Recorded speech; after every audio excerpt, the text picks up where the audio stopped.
और ग्रोथ पर सरकार के फोकस से दौड़ा बाजार। जी बिजनेस से खास बातचीत में मार्केट दिग्गज समीर अरोड़ा ने कहा, फिलहाल पोर्टफोलियो में रिकॉर्ड लॉन्ग पोजीशन।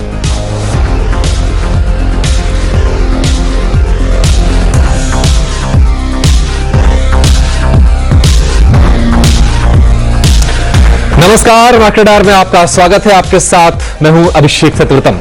बाजार ने रिकॉर्ड तेजी का आज सिर जड़ा है और लगातार 6 दिनों से बाजार में जबरदस्त तेजी का माहौल है। और आज फिर से देखिए, निफ्टी और सेंसेक्स में 1% से ज्यादा की बढ़त पर हो रहा है कारोबार। और अच्छी चीज ये है कि बाजार का दिग्गज आज बाजार की तेजी में यानी कि रिलायंस पार्टिसिपेट कर रहा है। सवाल यह कि बाजार ऊपरी स्तरों पर ठहरेगा, क्या नया रिकॉर्ड बनाएगा, या फिर एक कंसोलिडेशन के फेज में जाएगा थोड़ी बहुत तेजी दिखाकर। इसका जवाब लेंगे अपने एक्सपर्ट से। साथ ही आखिरी के 2 घंटे के लिए आपको शेयरों में कहां पर मौके मिलेंगे ये भी जानने के लिए चलिए शुरुआत कर लेते हैं बाजार की 5 बड़ी बातों के साथ। तो आज भी बाजार में शानदार तेजी है, नया रिकॉर्ड बना है और निफ्टी ने 15,133 का नया शिखर बनाकर अच्छी चीज यह है कि उसके आसपास टिकने की कोशिश कर रहा है। डबल सेंचुरी निफ्टी पर। वहीं बैंक निफ्टी में करीब 400 अंकों का उछाल है। 36,000 के आसपास इंडेक्स कर रहा है ट्रेड। और इसके अलावा देखेंगे कि बाजार को सपोर्ट कहां से मिल रहा, तो वो पैक है ऑटो, आईटी और मेटल। और खासतौर से ऑटो और जो निजी बैंकों का जो खेमा है बाजार को अच्छा खासा सपोर्ट देता हुआ नजर आ रहा है। हालांकि सरकारी बैंक देखेंगे तो वहां पर हल्की सी आपको प्रॉफिट बुकिंग दिखेगी। हालांकि पिछले सत्र में यानी कि शुक्रवार को एसबीआई ने जिस तरह से एक जबरदस्त तेजी दिखाई थी, आज भी वहां पर इंट्राडे में नया रिकॉर्ड बना है और ऊपरी स्तरों पर वो भी सस्टेन करने की कर रहा है कोशिश। अगर विदेशी बाजारों से संकेत लें तो डाउ फ्यूचर्स में करीब 100 अंकों के आसपास की तेजी है और 31,150 के पास इंडेक्स कर रहा है ट्रेड।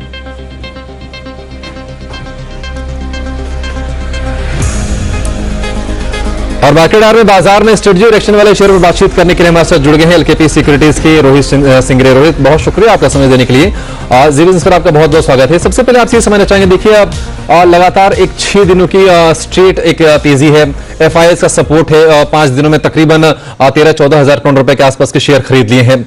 ये बताइए कि रैली आपको कहां तक जाती हुई दिख रही है और हर लेवल पर एक ट्रेडर की मेंटेलिटी क्या होनी चाहिए और क्या स्ट्रेटजी लेकर बाजार में ट्रेड करना चाहिए? गुड आफ्टरनून अभिषेक। देखिए, स्ट्रक्चर काफी पॉजिटिव है। हम लोग फ्रेश ब्रेकआउट्स हम लोग एवरी सेशन हम लोग देख रहे हैं कि लेवल्स फ्रेश लेवल्स निकल कर आ रहे हैं निफ्टी बैंक के अंदर। तो स्ट्रक्चर काफी पॉजिटिव है। मुझे लग रहा है कि बायर का जो स्ट्रक्चर है अभी भी इंटैक्ट है बाजार के अंदर। तो कोई भी डीप आती है आपको बाजार के अंदर लॉन्ग करने की सलाह रहेगी। लेवल्स को काफी अच्छा आपको मोहतम देना पड़ेगा। 15,080 काफी स्ट्रॉन्ग सपोर्ट है इमीडिएट बेसिस पे निफ्टी के अंदर। तो मुझे लग रहा है कि जब तक उसके ऊपर निफ्टी ट्रेड कर रहा है एक पॉजिटिव स्ट्रक्चर बना रहेगा। अगर किसी के पास में ट्रेडिंग लॉन्ग्स है तो उनको ट्रेलिंग स्टॉप लॉस जो रहेंगे वो आपको करीब 15,080 के नीचे आपको ट्रेलिंग स्टॉप लॉस लगाने हैं लॉन्ग और लॉन्ग बिल्कुल होल्ड करने की सलाह रहेगी। और मोटा मोटा अगर मैं पोजीशन और स्टॉप लॉस की बात करूं तो 15,000 पोजीशन लेवल पे 15,000 के जब तक ऊपर निफ्टी है, मुझे लग रहा है एक बार 15,200 तक का वो हम लोग को देखने को मिल सकता है निफ्टी के अंदर। सेम निफ्टी बैंक के अंदर भी जब तक 35,900 के ऊपर निफ्टी बैंक ट्रेड कर रहा है एक पॉजिटिव मोमेंटम बना रहेगा। और यहाँ से 400 से 500 पॉइंट का हम लोग एक मूव जो है निफ्टी बैंक के अंदर भी देख सकते हैं। तो स्ट्रक्चर पॉजिटिव है, कोई भी डिप में बाय करने की सलाह रहेगी अभिषेक। ठीक है, किसी भी गिरावट पर खरीदारी की सलाह होगी। लेकिन एक राय आपसे रोहित मैं चाहूंगा, रिलायंस इंडस्ट्रीज के शेयर पर देखिए आज 2% ऊपर है और निफ्टी की जो ज्यादातर मजबूती इसी स्टॉक से आ रही है और आज 1960 रुपए के ऊपर जाकर ये ट्रेड कर रहा है। और दिन के निचले स्तरों से अगर आप देखेंगे तो तकरीबन 35 रुपए के आसपास की मजबूती निचले स्तरों से दिखेगी।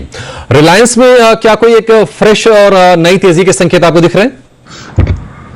बिल्कुल अभिषेक, देखिए काफी अहम लेवल था इसका 1950 का, उसको काफी डिसीजली ब्रेक किया है रिलायंस ने। तो मुझे लग रहा है कि जब तक 1940 1950 के ऊपर रिलायंस ट्रेड कर रहा है इंट्राडे के लिहाज से या 1 से 2 सेशंस के लिए, तो आपको लॉन्ग पोजीशन बना के चलने चाहिए। आपका जो स्टॉप लॉस रहेगा 1940 का रहेगा। और मुझे लग रहा है कि जब तक ये लेवल्स के ऊपर एक बार होल्ड कर रहा है आपको ऊपर तक के लेवल जो है इमीडिएट बेसिस पे 2000 के लेवल रिलायंस दिखा के चल सकता है। तो स्ट्रक्चर काफी बढ़िया है, फ्रेश ब्रेकआउट्स हम लोग को देखने को मिले थे। तो 1940 के स्टॉप लॉस से 2000 के टारगेट्स के लिए बिल्कुल होल्ड करने की सलाह है। ठीक है, 2,000 रुपए के टारगेट के लिए इसको होल्ड करने की सलाह है रिलायंस को। लेकिन बाजार का आज लीडर है, निफ्टी को लीड कर रहा है महिंद्रा एंड महिंद्रा का स्टॉक तकरीबन 7% की तेजी पर ये कर रहा है ट्रेड। इसमें इतनी तेजी क्यों बनी है, क्या ट्रिगर्स है और ब्रोकरेज हाउसेज का व्यू क्या है स्टॉक पर, ये बताने के लिए हमारे साथ जुड़ गए हमारे सहयोगी कुशल गुप्ता। कुशल, बताइए क्या रीजन है, आखिर क्यों इतना मोमेंटम तेज है आज?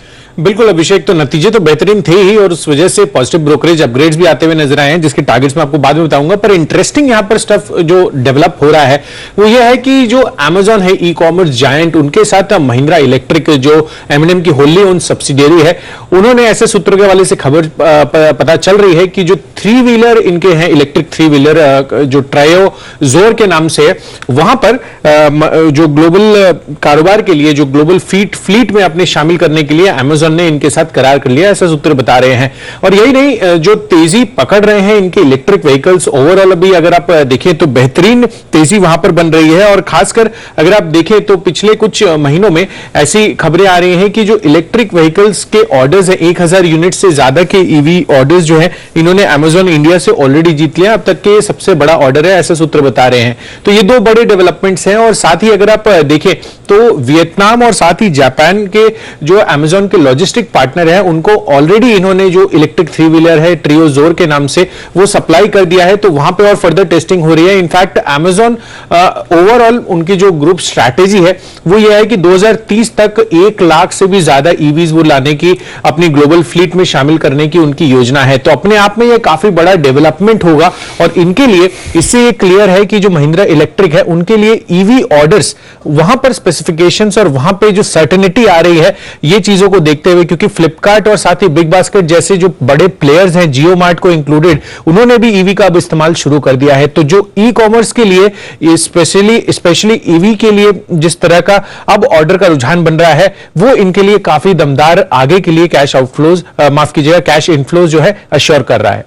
जी बिल्कुल, तो M&M को डबल ई का फायदा मिल रहा है, ई व्हीकल और ई कॉमर्स। तो इलेक्ट्रॉनिक व्हीकल्स को लेकर जो भी खबरें आ रही हैं, बाजार उसको हाथों हाथ ले रहा है। और जिस कंपनी के लिए लगता है कि भविष्य में अवसर बढ़ रहे हैं, तो बाजार उनको रिवॉर्ड भी कर रहे हैं। M&M को देखिए, आज 7% की तेजी के साथ निफ्टी का ये टॉप लीडर है। एक राय आपसे रोहित में चाहूंगा M&M पर। देखिए, बहुत वेल्थ बनाई है पिछले 1 साल में महिंद्रा ने। ये बताइए कि मौजूदा स्तरों से भी क्या आप कोई बड़ी तेजी देख रहे हैं? बिल्कुल अभिषेक, मुझे लग रहा है कि देखिए स्ट्रक्चर काफी बेहतरीन है, फ्रेश ब्रेकआउट्स हम लोग को देखने को मिले हैं। अगर मैं लेवल्स की बात करूं तो जब तक ये स्टॉक 880 के ऊपर ट्रेड कर रहा है, इसमें आपको बिल्कुल भी घबराने वाली बात नहीं रहेगी। जब तक 880 के नीचे नहीं आएगा तब तक इसके अंदर प्रॉफिट बुकिंग जो हावी होते हुए दिखेगा नहीं। तो कोई भी डिप आती है, मुझे लग रहा है खरीदारी करके चलना चाहिए बिल्कुल ऊपर की तरफ। मैं अगर इमीडिएट बेसिस पे मैं बात करूं तो 950 और 1000 रुपए तक के जो लेवल है इमीडिएट बेसिस पे इंटैक्ट है स्टॉक के अंदर। 880 काफी अहम सपोर्ट है, वहां पर अपना ट्रेलिंग स्टॉप लॉस लगाया और जब तक उसके ऊपर ट्रेड कर रहा है, मुझे लग रहा है कि पॉजिटिव मोमेंटम बना रहेगा। और एक बार ये 1000 रुपए के लेवल पे आपको टच करता हुआ दिखेगा तो स्ट्रक्चर काफी पॉजिटिव है। 880 स्टॉप लॉस और 1000 ऊपर की तरफ टारगेट रहेगा। ठीक है, तो रिलायंस में 2000 और महिंद्रा में 1000, बिल्कुल क्लियर का टारगेट आपको रोहित जी सुझा रहे हैं आज स्टॉक्स पर। तो M&M में जाहिर तौर पर यहां पर खरीदारी की सलाह, लेकिन 880 रुपए पर आप अपना स्टॉप लॉस मेंटेन कीजिए। लेकिन चलिए नतीजों पर करेंगे फोकस। रोहित, एक क्विकली आपसे चेक लेना चाहेंगे। देखिए, पिछले महीने ही स्टॉक ने तकरीबन 1000 रुपए हम कह दें उसको, 999 रुपए पर जाकर ठिठक गया। वहां से एक हल्का सा करेक्शन है और इसकी चाल आप कैसी देख रहे हैं अभी? अभिषेक, आई थिंक देखिए काफी स्ट्रक्चर इसमें अभी तक हैम्पर हुआ नहीं है। ये एक बाय ऑन डिप का स्ट्रक्चर है, एक राइजिंग ट्रेंड लाइन के सपोर्ट से हमेशा बढ़ता है। तो मुझे लग रहा है कि कोई भी डिप आती है तो आपको खरीदारी के बारे में सोचना चाहिए। अगर इमीडिएट सपोर्ट्स की बात करूं तो 820 के करीब करीब काफी अच्छा बेस है, वहां पर आप लॉन्ग करने के बारे में सोचिए। पोजिशनल लिहाज पे आपको ट्रेड लेके चलना पड़ेगा। आपका जो स्टॉप लॉस रहेगा वो 775 नीचे की तरफ रहेगा और जब तक ये 775 के ऊपर ट्रेड कर रहा है, मुझे लग रहा है कि वापस आपको 1000 रुपए के लेवल जल्दी देखने को मिलेंगे। स्ट्रक्चर बेहतर है, कोई भी डिप आती है बाय करने की सलाह है। ठीक है, तो गिरावट में खरीदारी करने की सलाह स्ट्राइड्स फार्मा। चलिए छोटा सा ब्रेक लेंगे और ब्रेक के बाद जब लौटेंगे तो जानेंगे रोहित से कि ट्रेडिंग के लिए उनके आज के 2 फेवरेट स्टॉक्स कौन से हैं। आप नहीं जाइएगा नहीं।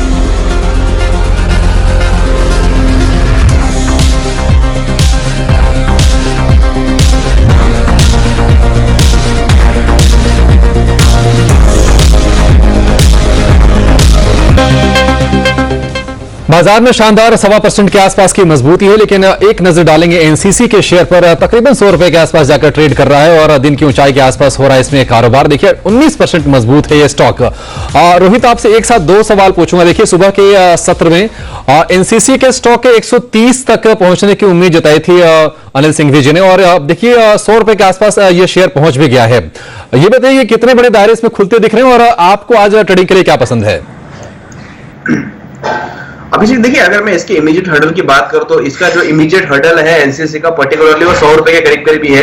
अगर 100 रुपए के ऊपर निकलता है तो इसमें एज सच कोई हर्डल नहीं रहेगा। 113 रुपए तक, मैं बड़े चार्ट्स की बात कर रहा हूँ, मंथली चार्ट की बात कर रहा हूँ, तो 100 रुपए का लेवल काफी अहम लेवल है एनसीसी के अंदर। उसके ऊपर अगर सस्टेन करता है तो 113 114 रुपए तक का बड़ा मूव हम लोग को एनसीसी के अंदर देखने को मिल सकता है। तो स्ट्रक्चर काफी पॉजिटिव है, बिल्कुल बने रहना चाहिए एनसीसी के अंदर। और रही रिकमेंडेशन की बात, तो मुझे लग रहा है कि एपीएल अपोलो पे आपको ध्यान रखकर चलना चाहिए। एपीएल अपोलो के अंदर काफी बढ़िया ब्रेकआउट हम लोग को देखने को मिला है वीकली चार्ट्स पर।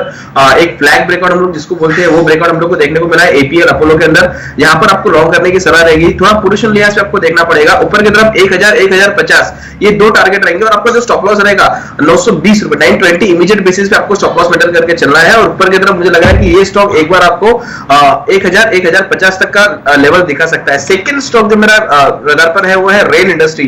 काफी बढ़िया इंट्राडे के लिहाज से ब्रेकआउट देखने को मिले हैं। मुझे लग रहा है कि जब तक ये स्टॉक 135 रुपीज के ऊपर ट्रेड कर रहा है, आपको एक बार 145 रुपए तक के लेवल जो है स्टॉक में देखने को मिल सकता है। तो 135 के स्टॉप लॉस से ऊपर की तरफ 145 150 के टारगेट्स के लिए आपको रेन इंडस्ट्री की भी बाय करने की सलाह रहेगी। तो मेरी तरफ से दो स्टॉक रहेंगे, एपीएल अपोलो और रेन इंडस्ट्री।